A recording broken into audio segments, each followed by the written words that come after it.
আরে তাড়াতাড়ি চলো, সুরজগড়ের রাজা এখানে জমি কিনতে এসেছেন।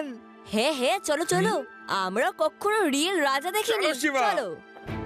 রাজা মশাই, এই দেখুন, এই পাহাড় থেকে ওই পাহাড় পর্যন্ত যা জমি ও সবটাই আপনার। ভালো কথা, গুড, ভেরি গুড। আমি ভাবছি যে এই জমিতে আমি আমার একটা খুব বড় ফার্ম হাউস বানাবো।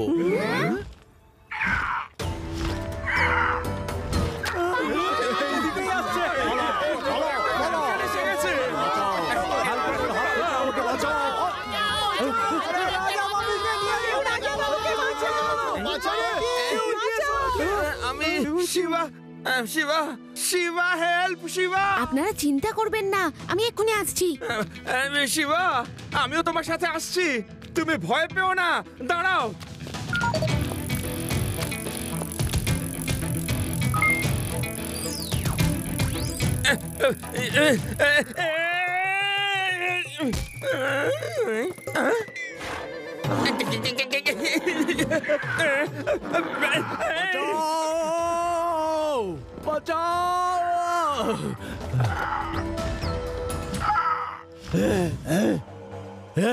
এটা কি ধরনের রসিকতা? ওয়েলকাম ব্রাদার, এখানে আসতে কোনো অসুবিধে হয়নি তো? আমাদের কথা তো চলতেই থাকবে, তার আগে এটা দেখে নি যে এটা কি জিনিস।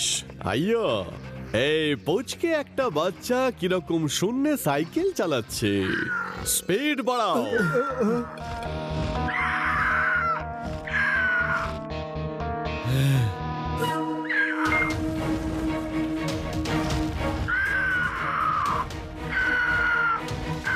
আইয়ো, এই বাচ্চাটাকে দূরে সরাও, কিছু করো, ডু সামথিং। Yes boss. হ্যাঁ বস। ও, কিছু তো দেখতে পাচ্ছি না।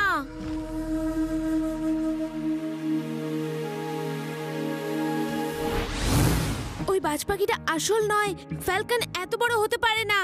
কিন্তু কিন্তু ওকে দেখতে কিন্তু আসলে মনে হচ্ছিল।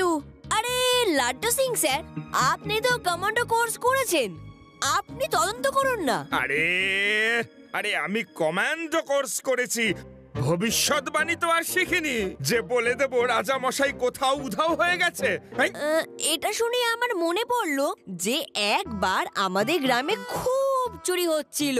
যখন চোরকে কিছুতেই ধরা যাচ্ছিল না, তখন আমি একটা বুদ্ধি করে খবর ছড়িয়ে দিলাম যে গ্রামের মোড়ল কিছুদিনের জন্য গ্রামের বাইরে গিয়েছে।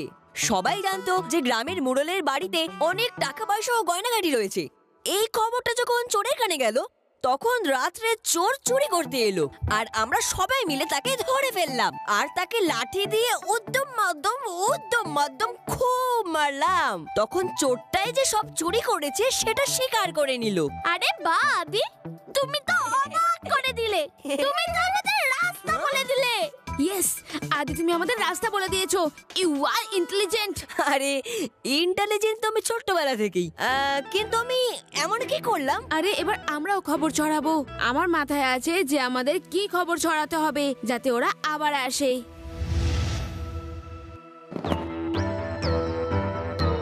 তোমার এত দুঃসাহস যে তুমি সুরজগড়ের রাজাকে ধরে এনেছো? তোমাকে তো আমি জেল করিয়ে দেবো। রাজা বাবু, এখন এই রাগ ছাড়ুন, সুরজগড়ের কথাও ছাড়ুন, ওখানকার রাজ্য পাঠের দায়িত্ব আমাকে দিয়ে দিন। আমি তো তোমার ভাই, বাবা তো সবকিছু তোমার নামে করে দিয়ে চলে গেছেন। আরে সৎ হলেও তো আমি তো তোমার ভাই, আমারও তো একটা ভাগ আছে, তাই না? যেহেতু তুমি খারাপ পথে আছো, তোমার ভিতরে এই পৃথিবীর যত খারাপ অভ্যাস আছে, যাতে তুমি সবকিছু নষ্ট না করে ফেলো, সেই জন্যই বাবা তোমাকে কিছুই দেননি। আইয়ো আমার প্রিয় রাজা বাবু, তোমার যা খুশি তুমি তা বলতে পারো, কিন্তু এখন আমার অর্ধেক নয়, পুরো রাজ্যটাই চাই। তাই চুপচাপ সব পেপারে সাইন করে এই সব কিছু আমার নামে করে দাও, নাহলে আমি তোমাকে শেষ করে দেব, আর তারপর ওই পুরো রাজ্যের উত্তরাধিকারী হয়ে যাব। তারপর সব কিছু আমার হয়ে যাবে।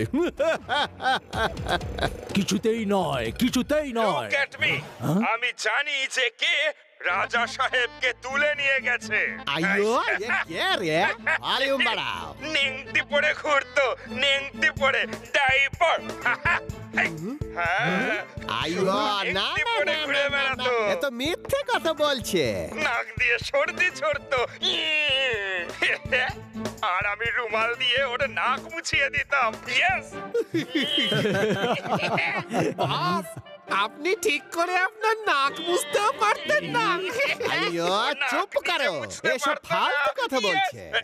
ওর চুরি করে খাওয়ার খুব শখ ছিল। ওকে সেধে খেতে দিলে কিছুতেই খেত না।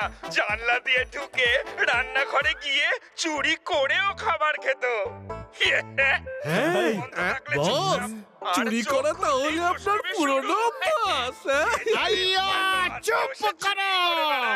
মিথ্যে কথা বলায় তো একেবারে এক্সপার্ট ছিল। পৃথিবীর যে কোনো খারাপ কাজ বলো, সব ছিল ওর বাহাতের কাজ।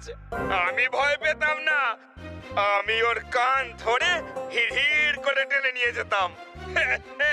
আইয়ো যাও গিয়ে ওকে ধরে নিয়ে এসো। এ কে রে? কাল আমি প্রেস কনফারেন্সে ওকে এক্সপোজ করব, এক্সপোজ। আইয়ো আই ওয়ান্ট টু নো এ কে রে? আরে আমিও তোমাদের সঙ্গেই যাব একে তুলে আনতে। শিবা, ও আসবে তো? আসা তো উচিত, যদি ওরা নিউজ দেখে থাকে। না হলে আমরা অন্য কিছু ভাববো। শিবা, তুমি আমাকে বাঁচিও কিন্তু।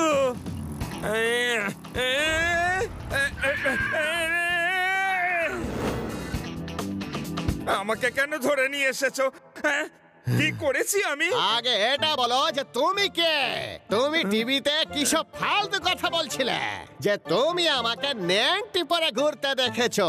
তুমি নাকি আমার নাক মুছে দিতে। তুমি কে বলো তো? আমি তো তোমাকে চিনি না।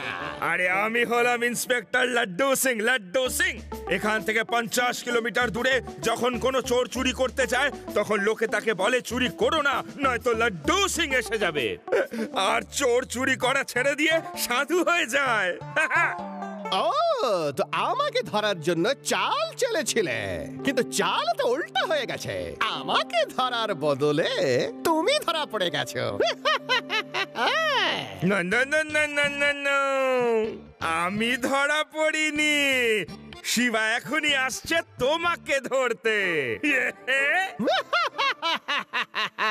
এখানে কেউ পৌঁছতে পারবে না। একবার পিছু নিয়েছিল, কিন্তু ওকে এখান থেকে পালাতে হয়েছিল। আর ও যদি আবার আসে, I will finish him. Hello, attention please. আরে তুমি এখানেও পৌঁছে গেলে? আগে হ্যাঁ, এখানে আসার জন্যই তো আমরা এই প্ল্যানটা করেছিলাম। Laddu Singh sir, arrest them. Inspector Laddu Singh, তুমি এই ছোট বাচ্চাটাকে কেন এনেছো? আনলেই যদি পুরো পুলিশ ফোর্স আনা উচিত ছিল। রাজা মশাই, ও একাই একটা আস্ত পুলিশ ফোর্সের সমান। একটা পুচকে, তা আবার পুরো পুলিশ ফোর্সের সমান। পুচকে বলো না কাকা। শিবা, আমি হলাম শিবা।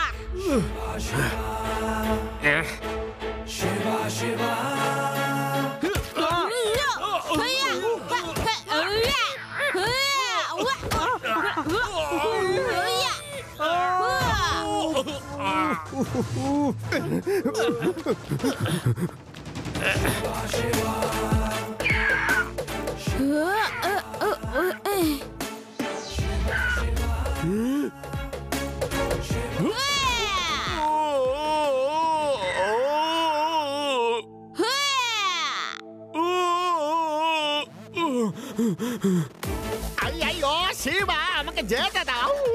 তুমি যা চাইবে আমি দেব, প্রমিস প্রমিস। কোথায় পালাচ্ছ আঙ্কেল? এবার সোজা জেলে যাবে, জেলে, আর কোথাও নয়। Shiva, thank you very much. তুমি দারুণ কাজ করেছো। সত্যি কথা বলতে তুমি একজন সুপার হিরো। হ্যাঁ, আর এখন আমি এই চোরটাকে বানাবো সুপার হিরো, আর এমন জেলে নিয়ে গিয়ে ঢোকাবো যেখান থেকে সারা জীবনেও ও বাইরে বেরোতে পারবে না। ওর অনেক স্বপ্ন তো রাজা হওয়ার, আমি এবার ওকে জেলের ভিতর রাজা ভিখারি বানাবো আমার তন্দুরি ডান্ডাটা দিয়ে। হেই, হেই, হেই, চল।